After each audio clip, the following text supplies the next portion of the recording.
Hi everybody, I'm Emma and I've been following Turquoise Street, Brittany, on YouTube, and we've been talking about doing renovating our beading studio, and so I thought I'd do just a quick video. I've never done this before, so let's see how we do. But before we get started on my beading area, and actually, let me just point out first, this is a really small room, so it's hard to get a full view of what's going on. And what I did was I took the doors off. This opening here is a closet with bifold doors. So I took the closet doors off and then I put my desk inside and, you know, added some drawers and stuff like that to store stuff that I needed at hand when I'm working. And initially I was doing this for, I do hyper-realistic color portraits of dogs in pencil. So I really needed, you need your pencils and your colors when you need them, kind of thing.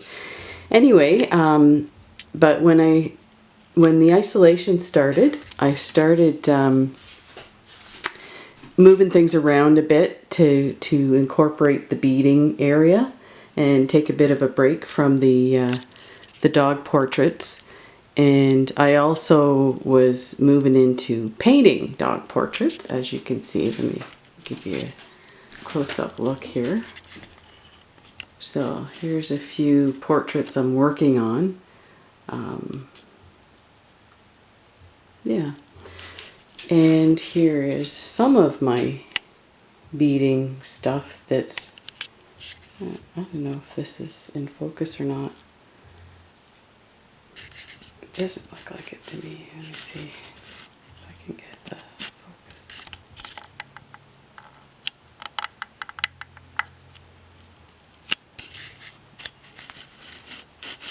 Yeah, we'll just leave it there.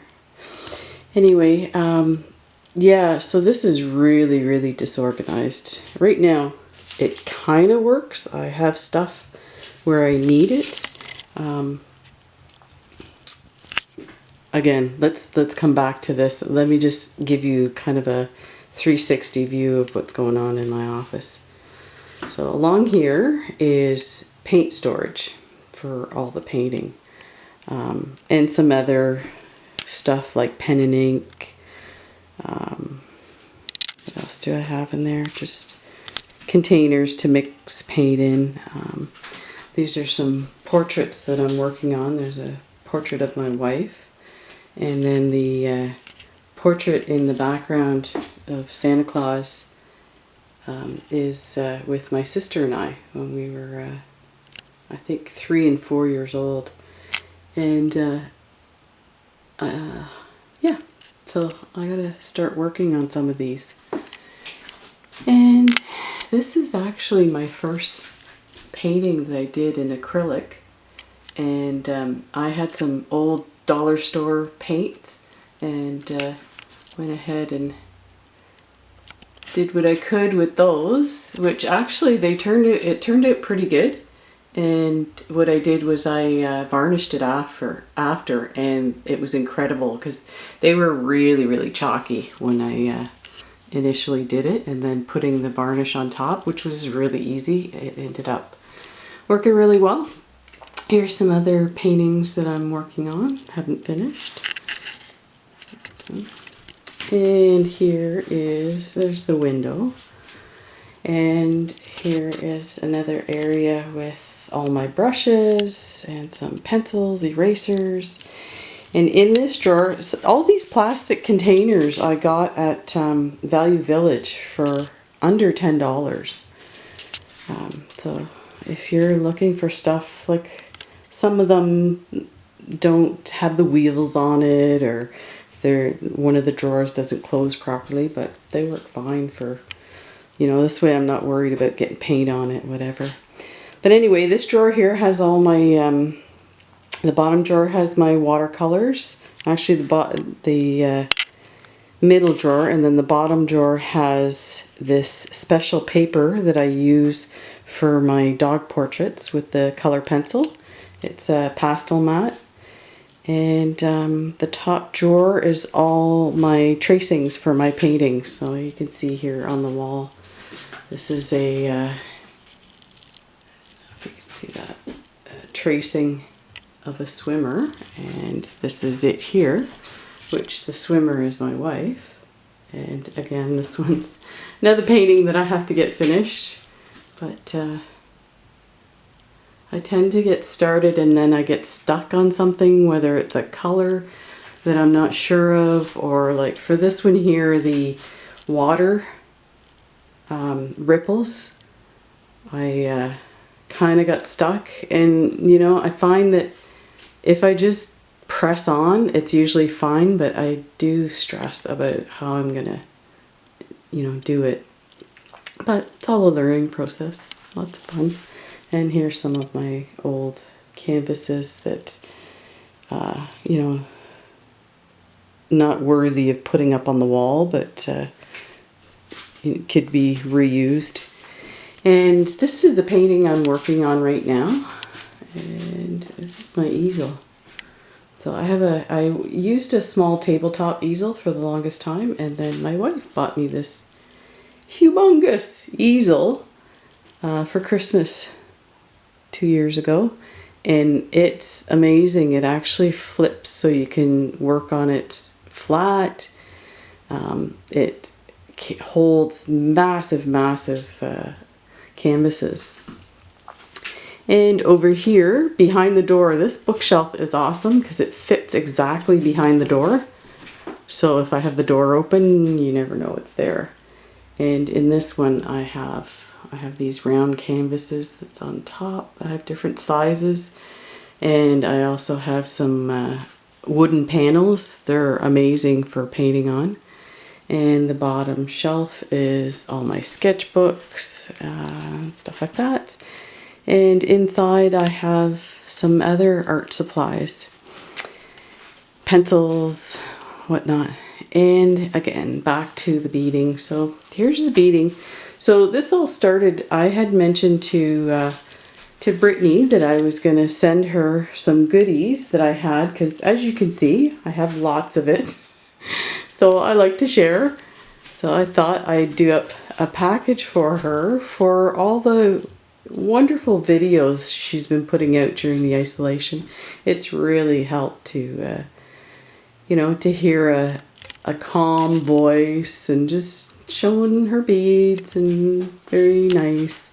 So anyway, I started this morning. I was like, oh, I'm gonna go get everything together and get to the post office before it closed at noon. And guess what? 1 o'clock comes around and still no, I'm not done. So this is actually where I work. So I sit down here, and I don't usually have this, sorry, I don't usually have this tray here. Now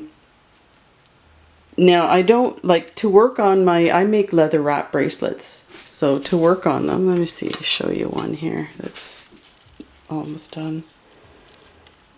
Let's see if under the light. So I really don't need a surface to work on. I usually either use a cookie tray like this with a mat, or I have a box lid that I use. Now I'm sure I could use like a macrame board or something like that. Kind of still figuring that out, but right now that's working for me. So anyway, I usually lean it up on my lap and lean it up against the desk, and so I don't need a lot of surface on the desk for it. So I tend to have all my stuff, and I tend to go for specific beads. So I usually do, here's my basket of fire polished. So I usually grab one set of fire polished, and I like to incorporate these square tile beads. And then I love these unbelievable melon check glass beads.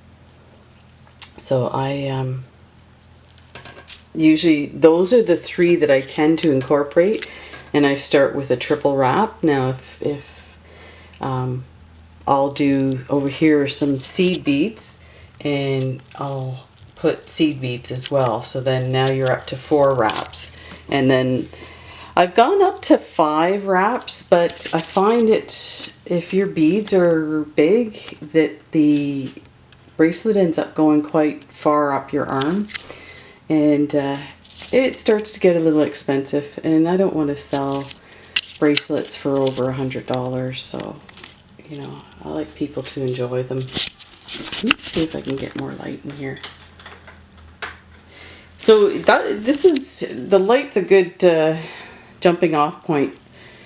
The problem with this closet is there's no outlets and there's no lights. So it's really dark in there. So for doing videos, because I would love to do videos, time-lapse videos of my drawings and stuff like that, and my paintings and whatnot, but the lighting's an issue. So something I can think about and work on. But anyway, so here in this corner here is the pile of goodies that I was getting together for Brittany. Little sneak peek without actually showing you exactly what's in there. But there's a few things in here, and I have them in all these. I tried to organize them in bags, and these organza bags I got from Kelly's Bead Boutique. I didn't buy them. They came with my order. So every time I get an order from Kelly's Bead Boutique, sorry, the lighting's crappy. Every time I get an order from her shop, and she's in British Columbia, Canada. I'm not sure what the deal is for shipping in the States, but